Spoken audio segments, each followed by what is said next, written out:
নমস্কার বন্ধুরা, দু জায়ের হেসেলে আপনাদের জানাই স্বাগত। আশা করি আপনারা সকলে ভালো আছেন, সুস্থ আছেন। আজ আমি আপনাদের সাথে শেয়ার করব আলু দিয়ে কাতলা মাছের ঝোল। চলুন তবে রেসিপিটা শুরু করি। এই রেসিপিটা বানাতে সাহায্য করেছে আমার মা, তাই দু জায়ের পক্ষ থেকে আমার মাকে জানাই ধন্যবাদ।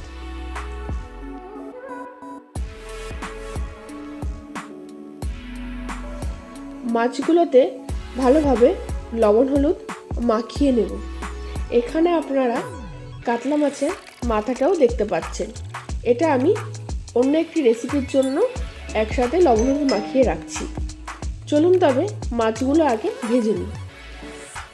এবার একটি কড়াইয়ে গরম করে নিয়ে তাতে পরিমাণ মতো সর্ষের তেল দিয়ে মাছের পিসগুলো আমি এক এক করে দিয়ে দেব।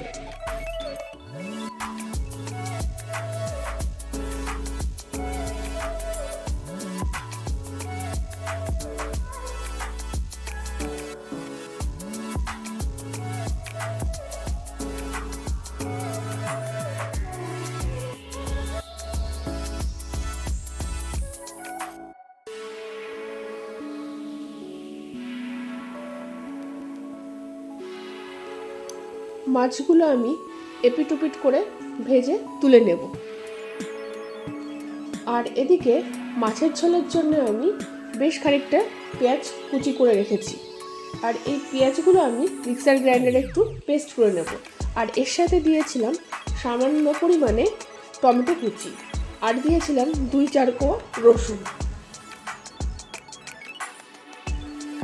এবার আগে থেকে আমি এখানে আলুগুলোকে লম্বা করে কেটে রেখেছিলাম।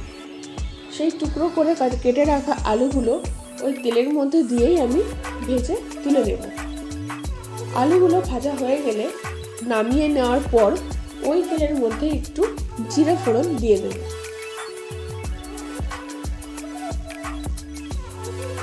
এখানে জিরে ফোড়ন দেওয়া হয়ে গেলে আমি যে আগে থেকে পেস্ট করে রেখেছিলাম পেস্টগুলো এই তেলের মধ্যে দিয়ে একটু ভালোভাবে কষিয়ে নেব। এখানে আমি জিরের গুঁড়ো ব্যবহার করেছি, যেটা আমি আগে থেকে এই বাটিতে ভিজিয়ে রেখেছিলাম। সেই জিরের গুঁড়ো আমি এর মধ্যে দিয়ে দিলাম। এখানে আমি ওই মিক্সারের বাটি ধুয়ে জলটাও দিয়ে দিলাম। এবার দিয়ে দেবো এক এক করে গুঁড়ো মশলাগুলো, যার মধ্যে প্রথমে আমি দিলাম হলুদ গুঁড়ো। এখানে আমি পরিমাণ মতো হলুদ গুঁড়ো ব্যবহার করলাম, আর দিলাম স্বাদ মতো নুন। আর আমি দেব সামান্য পরিমাণে ঝাল লঙ্কার গুঁড়ো। এখানে আপনারা আপনাদের স্বাদ অনুযায়ী লঙ্কার গুঁড়ো ব্যবহার করতে পারেন। যে যেমন ঝাল খান সেই হিসাবে আপনারা লঙ্কার গুঁড়ো দেবেন। দেওয়ার পর প্রথমে আমার তেল অল্পই ছিল, তাই আমি এর মধ্যে আরও কিছু পরিমাণ তেল দিয়ে দেব। আর দিলাম সামান্য পরিমাণে চিনি। সব কিছু দেওয়া হয়ে গেলে এবার এটাকে ভালোভাবে মিশিয়ে আমি কষিয়ে নেব।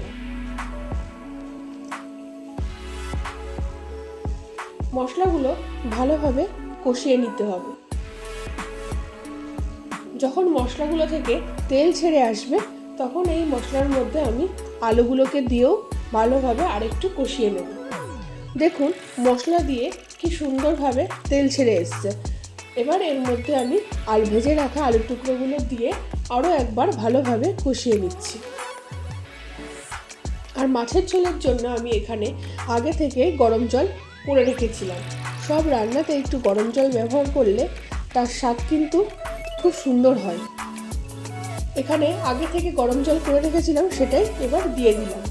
দিয়ে ভালোভাবে নাড়াচাড়া করে এবার বেশ খানিকক্ষণ সময় ধরে ঢেকে রাখবো।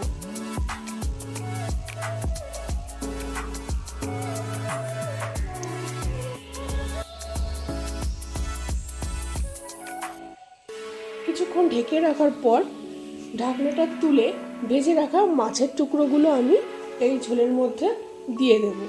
দিয়ে একবার এদিক ওদিক করে ভালোভাবে একটু মিশিয়ে নেব। আর দেখে নেব আলুগুলো সিদ্ধ হলো কিনা।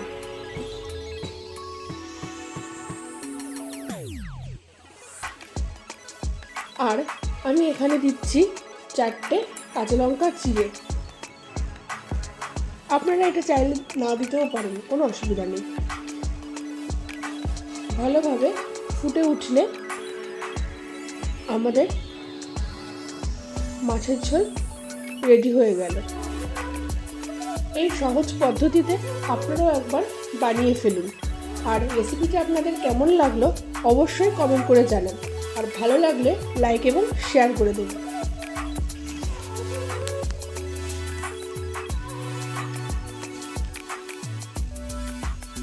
দেখুন সুন্দরভাবে তৈরি হয়ে গেল আমাদের আলু দিয়ে কাতলা মাছের ঝোল।